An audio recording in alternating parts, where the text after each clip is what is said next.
Anyone can enjoy happiness freely, and then happiness drops. So this is Happiness Drops, and it is a puzzler, sort of basic Tetris game with different shapes, basic shapes, and it's like a Puyo Puyo like game.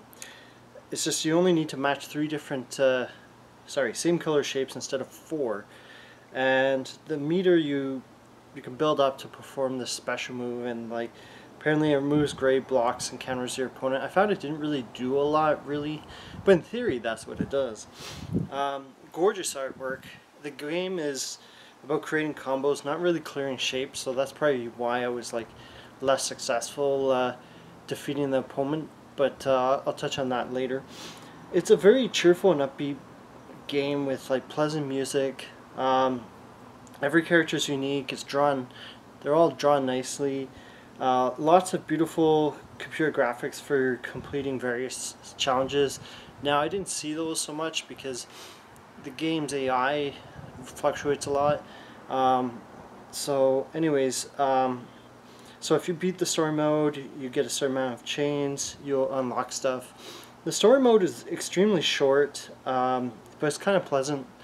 It's, has these cute girls combating each other. I didn't get into the story that much. It looks like a first or mid-generation Super Nintendo game, unfortunately. There's a two-player mode, an endless mode, but there's not much else, so it's like bare bones options here. There's a very short story. There's no new chapters if you play on a harder difficulty setting. The translated text is so poorly translated. It looks like it was like Google translated. So the grammar and vocabulary are super broken. There's like 20 or 30 minutes or less of reading. You read the story once and it's the same for all 5 characters as well. There's no full clear bonus for beating the game. There's no rewards for it, and there's no pause menu. Like, it's the weirdest thing. I have not seen this in like years, where there's no pause menu, just everything freezes, and then you're like, oh, okay, the game's paused. It's like, how do I get out of the game?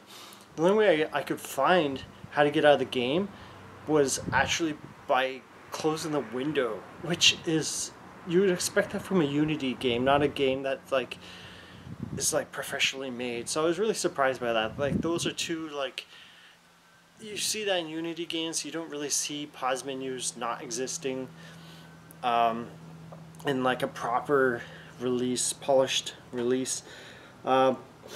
So the tutorial is garbage. It's not really useful at all.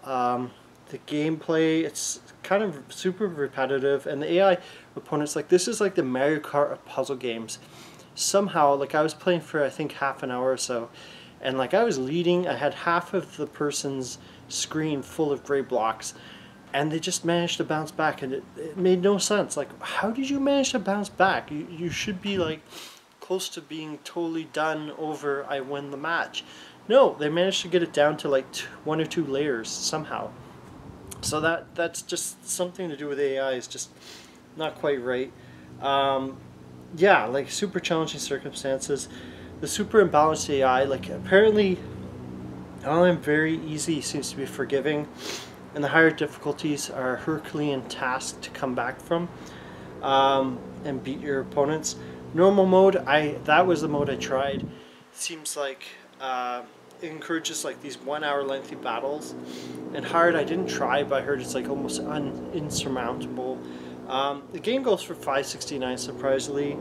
I feel like I got a $1 gameplay worth of this playing solo, but like, if it was on sale for $2 or $3, I think it would be worth it. There are far better puzzle games on Steam, like Puyo Puyo, Puyo Puyo vs Tetris. I mean, there's quite a few from what I remember. I'd give it a 5 out of 10. That's like a pass.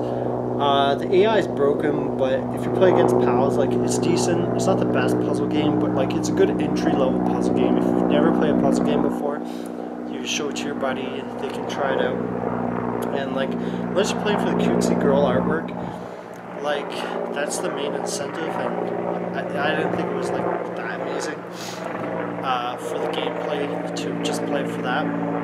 But yeah, if you buy this on a budget, but like, otherwise you can find a better game.